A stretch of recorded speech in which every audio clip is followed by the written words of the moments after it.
Good morning, dear students. Myself Shiraj Singh from Shiv Shakti Senior Secondary School, your science teacher.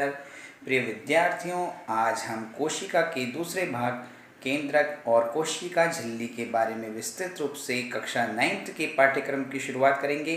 तो शुरू करते हैं कोशिका झिल्ली से। विद्यार्थियों आज हम बात करेंगे कोशिका की संरचना की। आप सभी जानते हैं कि प्रत्येक कोशिका में मुख्य रूप से 3 भाग होते हैं। पहला भाग जिसे हम प्लाज्मा झिल्ली कहते हैं, दूसरा भाग केंद्रक और तीसरा भाग कहलाता है कोशिका द्रव्य, जिसके अंदर विभिन्न कोशिकांग उपस्थित होते हैं। तो शुरुआत करते हैं प्लाज्मा झिल्ली से। प्लाज्मा झिल्ली क्या होती है? देखो, प्लाज्मा झिल्ली कोशिका का बाह्य आवरण, किसी भी कोशिका का जो बाह्य आवरण है उसे हम प्लाज्मा झिल्ली कहते हैं। यह झिल्ली काफ़ी लचीली होती है और कार्बनिक पदार्थ, लिपिड व प्रोटीन से मिलकर के बनी होती है। बात करें प्लाज्मा झिल्ली की, तो प्लाज्मा झिल्ली चयनात्मक पारगम्यता का गुण रखती है। चयनात्मक पारगम्यता का मतलब होता है कि ये स्वयं चयन करती है कि किस पदार्थ को कोशिका के अंदर आना है और किस पदार्थ को कोशिका के अंदर नहीं आना। तो इस स्थिति को हम कहते हैं चयनात्मक पारगम्यता।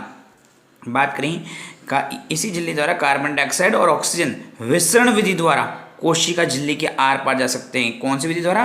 विसरण विधि के द्वारा कार्बन डाइऑक्साइड और ऑक्सीजन जो है कोशिका झिल्ली के आर पार जा सकते हैं। और जल के अणु भी अगर हम देखिए परासरण विधि द्वारा प्रवेश करते हैं। बात करें आगे, देखिए कि पादप कोशिकाओं में अगर हम बात करें प्लाज्मा झिल्ली के अलावा कोशिका भित्ति भी होती है। देखो, अगर हम देखें जंतु कोशिका में कोशिका भित्ति नहीं पाई जाती, केवल अगर हम देखें कोशिका झिल्ली जिसे प्लाज्मा झिल्ली कहते हैं, केवल प्लाज्मा झिल्ली ही पाई जाती है। लेकिन पादप कोशिकाओं में प्लाज्मा झिल्ली के साथ साथ कोशिका भित्ति भी पाई जाती है। पादप कोशिका भित्ति सेलुलोज की बनी होती है। किसकी बनी होती है? सेलुलोज की बनी होती है। सेलुलोज पौधों को संरचनात्मक दृढ़ता प्रदान करता है। ये सेलुलोज जो पौधों को क्या काम करता है? संरचनात्मक दृढ़ता प्रदान करता है। बात करें आगे, कोशिका भित्ति जो है कोशिका द्रव्य प्लस केंद्रक द्रव्य, जिसको सम्मिलित रूप से हम जीव द्रव्य भी कहते हैं।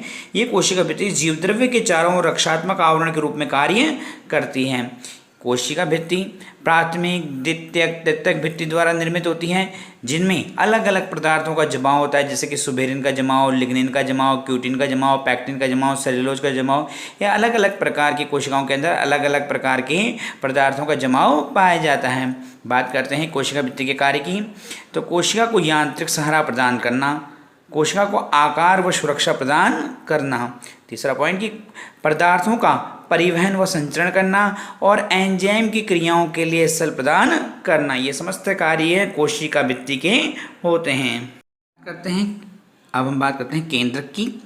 केंद्रक की खोज रॉबर्ट ब्राउन ने की थी। किसने की थी? रॉबर्ट ब्राउन नामक वैज्ञानिक ने केंद्रक की खोज 1931 में की थी। यह कोशिका की समस्त कोशिक क्रियाओं का नियंत्रण व नियमन करता है। ठीक है। केंद्रक के चारों ओर दोहरी झिल्ली युक्त जो आवरण पाया जाता है, जिसे हम केंद्रक झिल्ली कहते हैं।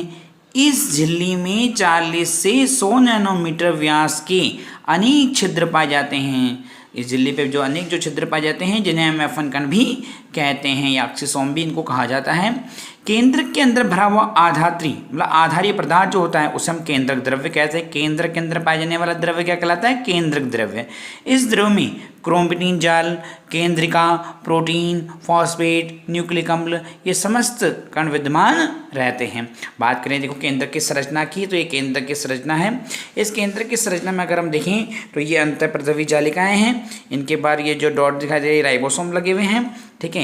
ये केंद्रक की बाह्य झिल्ली दिखाई दे रही है आपको। देखो, ये केंद्रक की बाह्य झिल्ली, ये वाली जो है केंद्रक की बाह्य झिल्ली है, जिसके ऊपर ये कण पाए गए हैं। ठीक है। और ये केंद्रक की आंतरिक झिल्ली, ये इसको हम कहा बाह्य केंद्रक झिल्ली, और ये हुई केंद्रक की आंतरिक केंद्रक झिल्ली।